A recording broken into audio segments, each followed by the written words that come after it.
ये एक बहुत इंटरेस्टिंग टॉपिक है। फैटी लिवर पे एक रिसर्च सामने आई है जिसके मुताबिक सिर्फ 14 दिन में फैटी लिवर को 50% तक कम किया जा सकता है। इसमें लोगों के ग्रुप को लो कार्बोहाइड्रेट डाइट या कीटोजेनिक डाइट पे रखा गया, जिसमें 30 ग्राम से भी कम कार्बोहाइड्रेट्स उन्हें एक दिन में खाने की इजाजत थी। इनकी कैलोरीज कम नहीं की गई, कैलोरी डेफिसिट नहीं किया, सिर्फ कार्बोहाइड्रेट्स को कम कर दिया गया। तो जो रिजल्ट सामने आया उसके मुताबिक लिवर फैट में 43.8% कमी देखी गई। लिवर फैट में रिडक्शन हुई और ये सामने आया कि अगर ketogenic diet plus intermittent fasting दोनों को अगर मिला दिया जाए तो लिवर फैट में 50% तक कमी लाई जा सकती है। इसको थोड़ा आसान जबान में मैं आपको बताता हूं।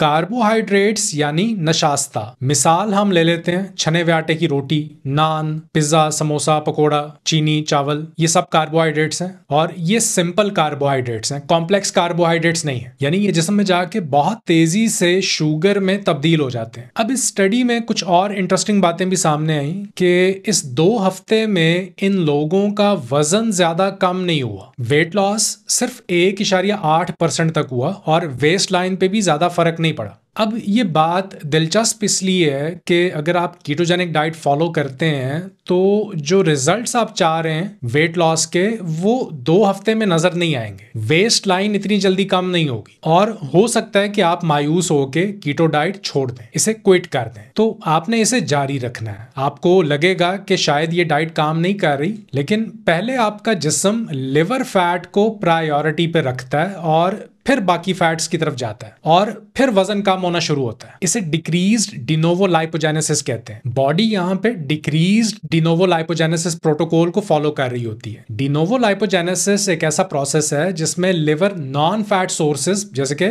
कार्बोहाइड्रेट्स और प्रोटीन्स को फैट में तब्दील करने लगता है। तो जब आप कार्बोहाइड्रेट्स नहीं खाते, डाइटरी पैटर्न चेंज होता है, तो डिनोवो लाइपोजेनेसिस में 79.8% तक कमी होती है। ये प्रोसेस स्लो डाउन हो जाता है, नया फैट नहीं बनता, न्यू फैटी एसिड्स नहीं बनते और इसके साथ एक्चुअल फैट बर्निंग प्रोसेस जो फैटी एसिड ऑक्सीडेशन का प्रोसेस है, इसमें 5 गुना तक इजाफा देखा गया। फिर इसके साथ एक्सरसाइज भी शुरू कर दें अगर, तो इसका असर डबल हो जाएगा। तो डिक्रीज्ड डिनोवो लाइपोजेनेसिस में फैट बन भी कम रहा है और बर्न भी ज्यादा हो रहा है।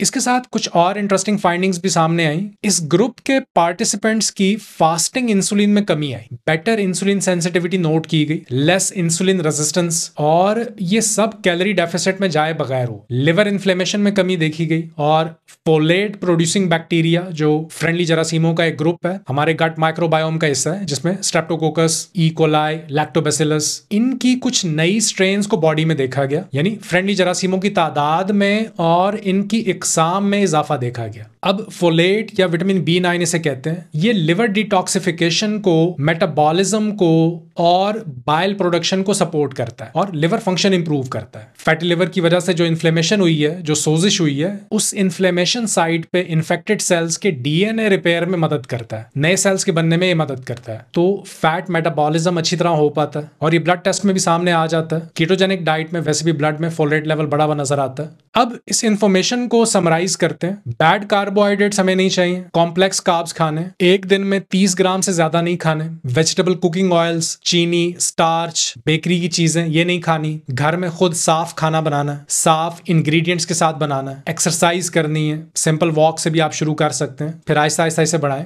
तो यहां आपका बैड कोलेस्ट्रॉल कंट्रोल हो गया, ब्लड शुगर कंट्रोल हो गई, वजन कम हो गया और फैटी लिवर रिवर्स हो गया। आज की वीडियो के लिए इतना ही। अपना ख्याल रखिए। अल्लाह हाफिज।